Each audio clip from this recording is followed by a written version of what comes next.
Hi, I'm Elio, and in this video I would like to explore what the science says about fat.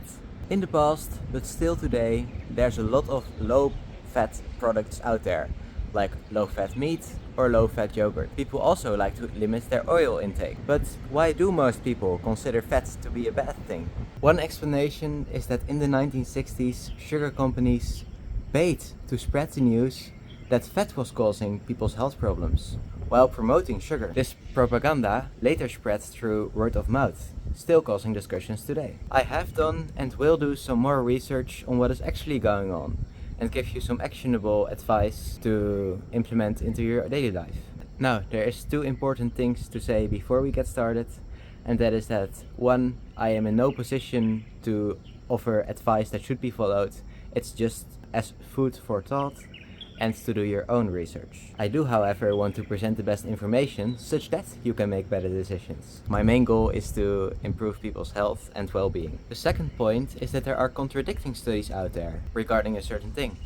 And this could be because some studies either are performed incorrectly or just use a small sample size, or because of sheer luck. So, what I think I know now might not be the truth. Researchers can have biases and hidden agendas, and we have to take that into account. Let's start with the broad picture. A longitudinal study, which is basically a study in which you look at participants over a period of time, found that a high carbohydrate intake was associated with a higher risk of mortality, while a specifically high fat intake was associated with a lower risk of mortality. Participants with the high carbohydrate intake, where 77% of their energy intake came from carbohydrates, were 28% more likely to have died than the average person in the study.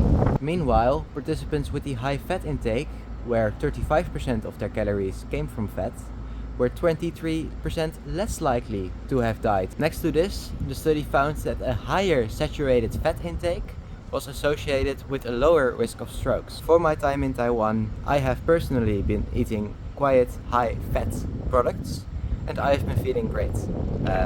That's just something else that you could take into account. What about saturated fat? Is that healthy? According to the American Heart Association, at this moment of recording, it is not, since it increases the LDL, or bad cholesterol.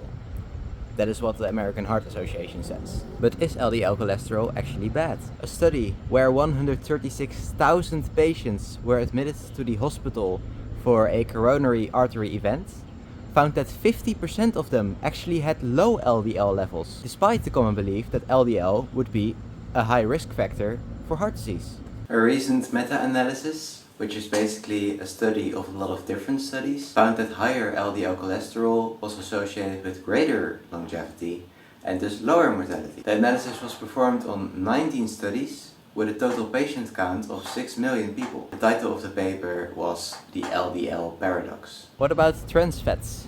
Trans fats come in two types, natural and artificial. Natural trans fats are found in certain animal products and they are not considered unhealthy. Artificial trans fats, on the other hand, are made by adding hydrogen to vegetable oils, and these trans fats can actually be really harmful to your health, according to the studies I could find at the time of this video. So why would anybody add hydrogen to vegetable oils?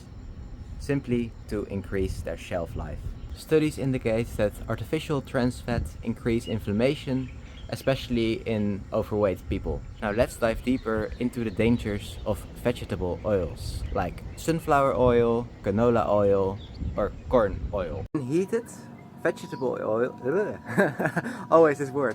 When heated, vegetable oils can form aldehydes, which are toxic byproducts that can actually lead to heart disease.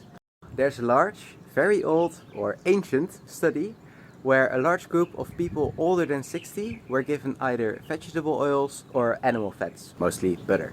Now, people in the vegetable oil group died significantly more than the people in the animal fat group.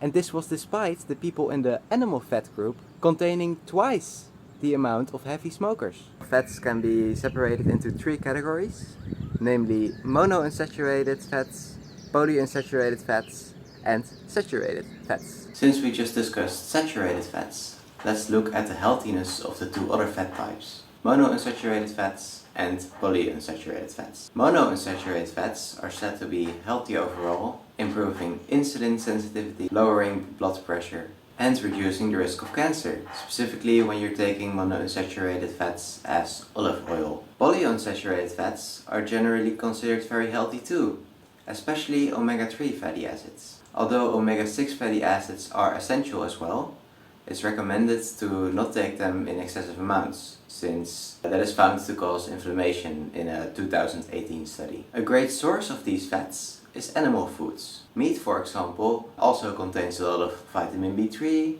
vitamin B12, zinc, and it's a great source of protein. Eggs are also amazing, containing an insane amount of nutrients like choline, selenium, and vitamins. A fun fact is that almost all of the nutrients are stored in the egg yolk, while the egg white is mostly protein. Another great animal food source of these fats is fish. You probably already know that fish is very healthy. It contains a lot of these omega-3 fatty acids, which are very healthy for the brain, and it's generally been shown to lead to a lower risk of heart disease. Now let's move on to the takeaways of this video. If you can reduce vegetable oils like canola oil, sunflower oil, and rapeseed oil, and at the same time increase your usage of olive oil, preferably extra virgin olive oil, or simply butter or coconut oil, you are on a great trajectory to improve your health according to the current science I've found regarding fats. If you think I missed something or made a mistake in this discussion on fats, please let me know and I will be sure to look into it. See you in the next video.